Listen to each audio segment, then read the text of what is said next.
सभी को सुप्रभात। मैं शिष्यपाल में BA पार्ट 3 आधुनिक काव्य हिंदी साहित्य आधुनिक काव्य के अंतर्गत हम प्रथम इकाई संभोग पढ़ रहे हैं। संभोग में हम प्रतिपक्ष राम और संभोग का वार्तालाप पढ़ रहे थे और हमने पढ़ा, गत क्लास में हमने चर्चा की, बताया कि व्यक्तिगत निर्णय सभी को मान्य हो हर बार, क्या यही हुआ तुम्हारी नीति का व्यवहार। संभोग कहता है, यह रावण अगर बाली ये संभोग अब ने कहना मैं तुमको नहीं की चूक। यहाँ पे राम और संभोग की जो चर्चा हो रही है उसके बारे में बताया है। क्या बताया है कि राम पर बार बार संभोग को वध किया है, उसका जो कटा हुआ शीश है और बार बार वार्तालाप कर रहा है श्री राम से। पसंद करता है उनकी कार्यनीति पर आपेक्ष लगाता है। राम सीता को वनवास दिया और जो भविष्य है बंधु आती है, नाम से ही उनके क्या बताया कि गंध आती है, ऐसा प्रश्न सामने खड़े किए, उसके बारे में आगे बताया है। हम साथ साथ में मुख्य व्याख्या है उसको श्यामपट पे लिखने का भी कार्य करेंगे, तो आप अपने दृष्टि में अंकित करें। तो क्या कहते हैं आगे, अपने पढ़ रहे हैं, आज 18 जनवरी हुई है और आज हम पढ़ रहे हैं पेज संख्या है जो 70, पेज संख्या 70 पर हम पढ़ रहे हैं। देखो संभोग क्या कहता है, संभोग क्या कहता है उसके बारे में पढ़ते हैं। संभोग कहता है, सोच लो क्या मैं तुम्हें, सोच लो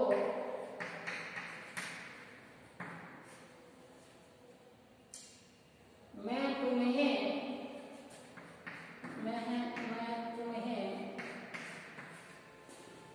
अभिशाप देता हूँ, अभिशाप देता हूँ,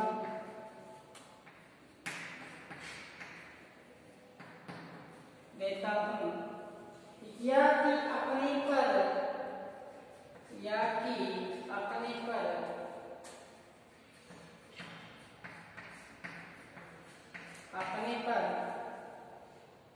तुम्हारा पाप लेता हूँ,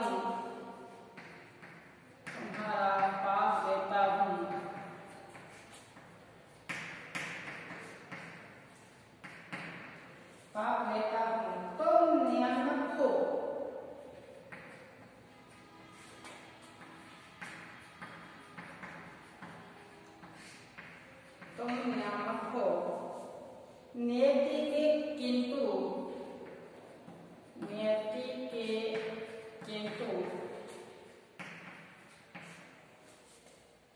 फिर भी दास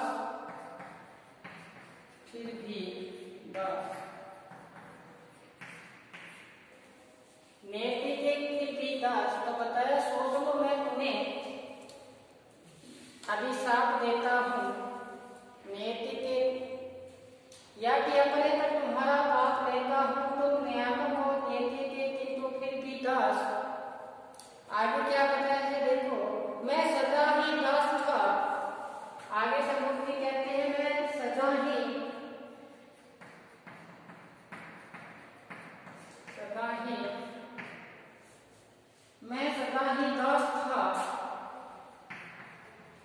दास था। आगे है, मुझको अति सुवास, मुझको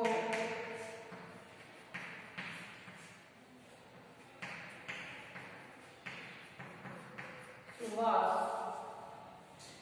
जो भी जाति बने,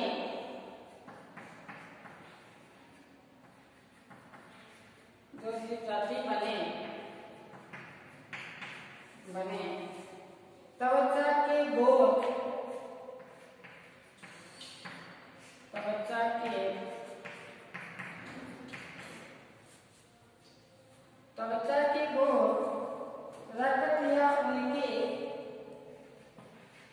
रक्त या उनके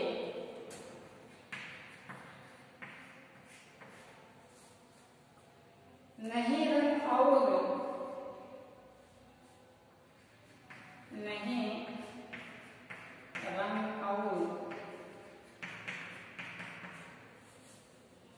शूद्र हूं मैं, शूद्र हूं मैं, लिए काली देह, लिए काली देह, लिए काली देह, इसी में मुझ पर, इसी में मुझ पर तुम संदेह है,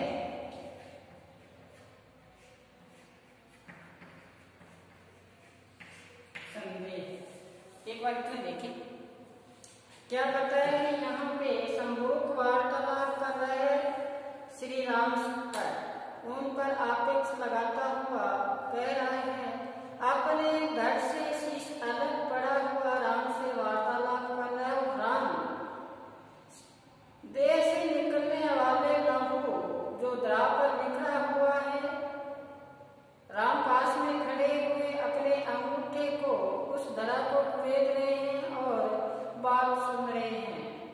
संभूत क्या क्या बताया? संभूत ने कहा कि राम आपने जो यश प्राप्ति की है वो यश प्राप्ति आपने निर्वासित करके या वध करके ही प्राप्त किया है। जो यश की कीर्ति का आधार है वो यही आधार स्तंभ रहा है कि लोगों को आपने या तो निर्वासित कर दिया, निर्वासन काल से यहाँ पे कि सीता को आपने बनने के लिए छोड़ दिया, और इसी प्रकार से आपने वध किया लोगों का। पत्नी सीता का परित्याग का जो दुख है वो उसने सहा। इसी प्रकार संभूक राम को श्राप देते हुए कहता है। अब यहाँ पे श्राप देता हुआ क्या कहता है?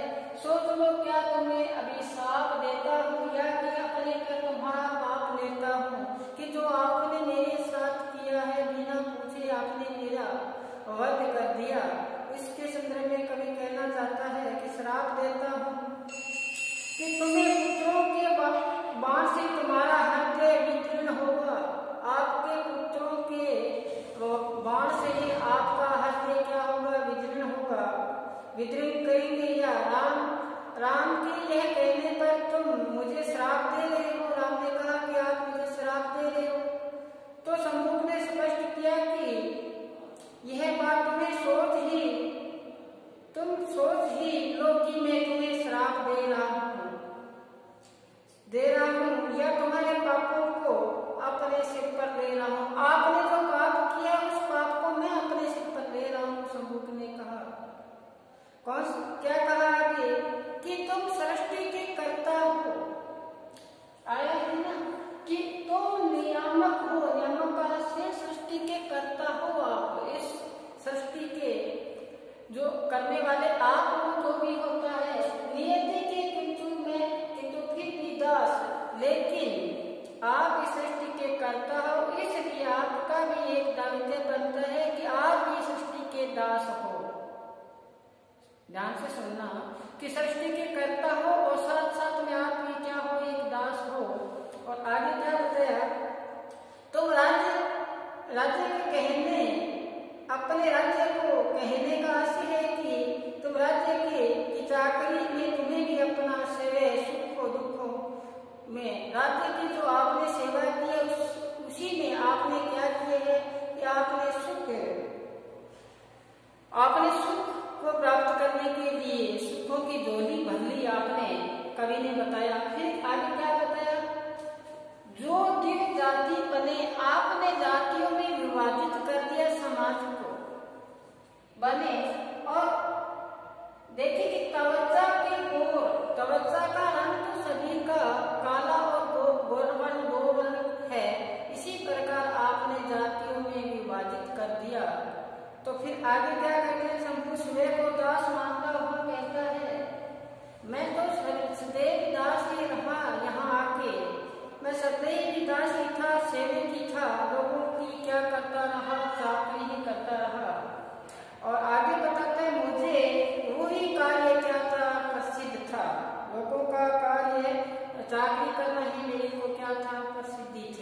आगे बताया है, आगे जाति व्यवस्था रंग भेद पर विभाजित करते हैं। आप जो जाति व्यवस्था है उसको रंग भेद के आधार पर विभाजित किया और आगे से कि उनके रक्त का रंग तो सभी का एक जैसे ही होता है, लाल रंग का ही होता है, लेकिन आपने त्वचा के आधार पर उनका वर्गीकरण कर दिया। अगर मान लो किसी को चोट लग जाती है तो जो रक्त निकलता है वो तो लालिमा लिए हुई होता है, सभी का एक ही वर्ण है, सॉरी रंग है। तो इसी प्रकार कवि ने यहाँ बताया आपने रंग भेद की नीति अपनाई है, मैं तो सुंदरी हूँ, काली देह है। देखो यहाँ पंक्ति देखो, काली देह है, मेरी देह है वो क्या है, काली।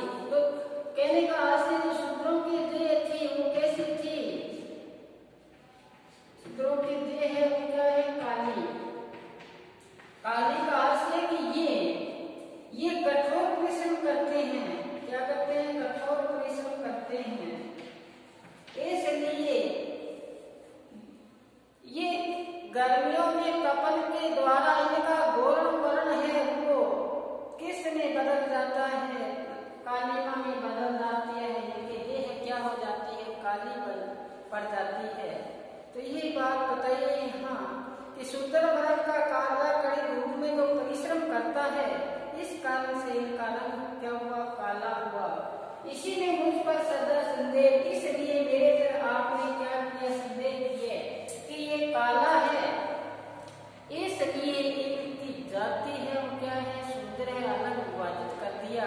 लेकिन ये नहीं सोचा आपने कभी कि जाति का रंग से नहीं, इनके कर्म, जैसे इनका रंग तो था काला लेकिन खून तो इनका लाल ही है। तो रंग भेद कार्य व्यवस्था पर शंभुक जी ने यहाँ पर व्याख्या किया है। आगे क्या बताया कवि ने, ये समझ में आया, सोच लो क्या तुम्हें अभिशाप देता हूँ। शंभुक ने कहा कि राम अब सोचो आपको मैं क्या देता हूँ, अभिशाप देता हूँ, लेकिन अपने पर पाप लेता हूँ, चलो छोड़ो, फिर मैंने आपको छोड़ दिया, जो भी आपने किया है वो मैं मेरे सिर पर ले लेता हूँ। क्या बताया कि क्योंकि तुम तो क्या सृष्टि के करता हो, इसलिए तुम भी इस भाग्य के क्या हो, दास भी हो।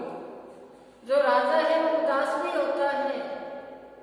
आगे बताया कि आपने, मैं तो सदा दास ही था। देखो कितनी बड़ी बात कही है शंभुक ने, मैं यहाँ जन्म लिया, मैं तो लोगों की चाकरी करता ही रहा, दासों का दास बना, मैं ठोकरे ही खाता रहा, मुझको अति सुवास, मेरे को यही प्रिय थी, सुवास का से मुझे सुविधाजनक था यही मिलना।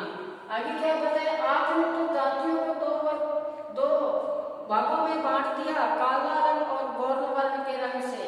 काला वर्ण है वो किसका होगा, शूद्रों का होगा, क्योंकि वो क्या करते हैं, धूप में अत्यंत प्रयास परिश्रम करते हैं, इसलिए उनकी देह का रंग क्या कर दिया, काला, इसलिए उन जातियों में आपने विभाजित कर दिया। तो मैं शूद्र हूँ इसलिए काली देह है, मैं शूद्र हूँ इसलिए काली देह है। देखो बहुत गहराई भी शब्द है, मेरी देह है वो क्या है, काली, इसलिए मेरे को शूद्र मान लिया आपने। तो भाषा जो कि सरल सहज है, खड़ी बोली का यहाँ प्रयोग हुआ है, या समूह की जो तर्कशीलता है उसका ज्ञान हमें परिलक्षित होता है। तो आगे क्या बताए हैं, आगे बताए हैं कि इसी में अक्षम मेरा पाप, इसी में ब्राह्मण मनुष्य को ताप, कि तो मेरा प्रसन्न को आकर्षण, तुम्हें श्रेय श्यामल परण, तुम्हें अच्छा नहीं लगता कौन सा रंग, श्यामल जो रंग है। आगे क्या बताया है, शंभु कहता है वर्ण से अब नहीं होगा त्राण, वर्ण से अब क्या नहीं होगा त्राण, वर्णों से अब रक्षा नहीं हो सकती। और क्या बताया, कर्म से मनुष्य का कल्याण, देखो बताया कर्म से मनुष्य का परिणाम, जन्म से निश्चित न होगा वर्ण का समीप न होगा शरण, कर्म नहीं श्रेष्ठता अधिकार, कर्म सबके लिए सम आधार। कि कर्मता को यहाँ पर कवि ने बताया है, कवि समकालीन प्रसंग को जो पौराणिक संदर्भ में प्रस्तुत किया है, जातिगत कर्म व्यवस्था वर्गों में जो बढ़ चुकी है, शंभुक जाति से शूद्र था, इसलिए उच्च वर्ग उच्च कर्म तप करना निषेध था। तप नहीं कर सकता था क्योंकि जाति से ये क्या था, शूद्र था। क्योंकि स्पष्ट किया है मुक्ति ने खुद कि काली, मैं शूद्र हूँ इसलिए मेरी देह है वो क्या है, काली है। आगे क्या बताया है देखना कि वर्ण तक समीपना होगा सवर्ण, तो कभी राम का जो राम उसे उस अपराध की सजा देते हैं तप करने की, कि तप करने का जो अधिकार है शूद्र का नहीं है। वर्णों के आधार पर मनुष्य को उच्च व निम्न माना जाएगा। कर्म से ही मनुष्य का कल्याण संभव है, ये बात कही है शंभुक ने। कर्म से ही मनुष्य का क्या है, कल्याण संभव है। कर्मों की गति मनुष्य को श्रेष्ठ की ओर लेकर जाएगी। जन्म के आधार पर वर्ण निश्चित नहीं होना चाहिए। और फिर बताया कि वर्ण तब तक सवर्ण सोना यानी कि सुख साधन समेत नहीं होने चाहिए। सुख का अधिकार सबका है और भोग प्रत्येक वर्ण के लिए अनिवार्य होना चाहिए। ये बात कही है शंभुक ने। कहते ना दिनकर जी ने कहा था शांति जब तक नहीं तब तक नर भाग में सम होगा, नहीं किसी को अधिक होगा नहीं किसी को कम होगा। वो बात यहाँ शंभुक जी कह रहे हैं। इसको सामने ये शूद्र मुनि है, ये कह रहे हैं राम। आगे क्या बताया कि मनुष्य को वर्णों का अधीन नहीं रहना चाहिए। भगवत गीता में लिखा है कि कर्म करो, कर्म से ही जीवन सुधरेगा। ये कहते हैं भगवत गीता में भी आया है। तो फिर बताया कर्म की श्रेष्ठता से क्या तप नहीं करना चाहिए। और नीच कर्म तुम्हारे लिए भेदभाव का अंत हो। कर्म छोटा बड़ा नहीं होता, इसके लिए समान फल देने वाला आधार बने। तो शंभुक इस वचनों को सुनकर राम कहते हैं कि तुम कर्म की बात करते हो। क्या कहा कि तुम कर्म की बात करते हो, तो सिद्धांत शुभ स्वीकार्य है कि तू जन्म तो सभी आधार पर धारण करता है, कर्मों के हिसाब से जन्म धारण करता है। और जन्म धारण करता है, जीव जन्मते हैं मृत्यु को प्राप्त होते हैं। हर बार जीवों के जन्मने और योनि भिन्न भिन्न होती है, हमेशा एक ही बार जन्म नहीं होता। कर्मों के प्रकार हमारे जन्म का आधार होते हैं। राम ने कर्म को फिर स्पष्ट किया। देखो कि जो अच्छे कार्य किया जीवन में, अच्छे कर्म किए तो हमें अच्छा जन्म मिला।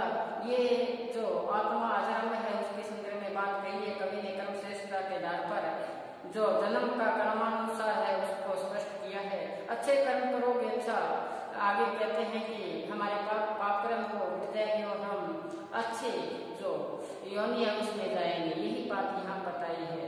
आगे बताया क्या, फिर कहते हैं शंभुक कहते रुको मत ऐसा कहो, मुझे मुक्ति दो रघुनाथ। कहते हैं आपने कर्म की बात फिर कहते हैं। शंभुक ने कहा कि रुको आप, मैंने कर्म तो किया था, तपस्या की थी, कर्म किया था, तो आपने क्या किया, वध किया। तो कहते हैं कि कर्म का आपने बात कही है वो सही नहीं है।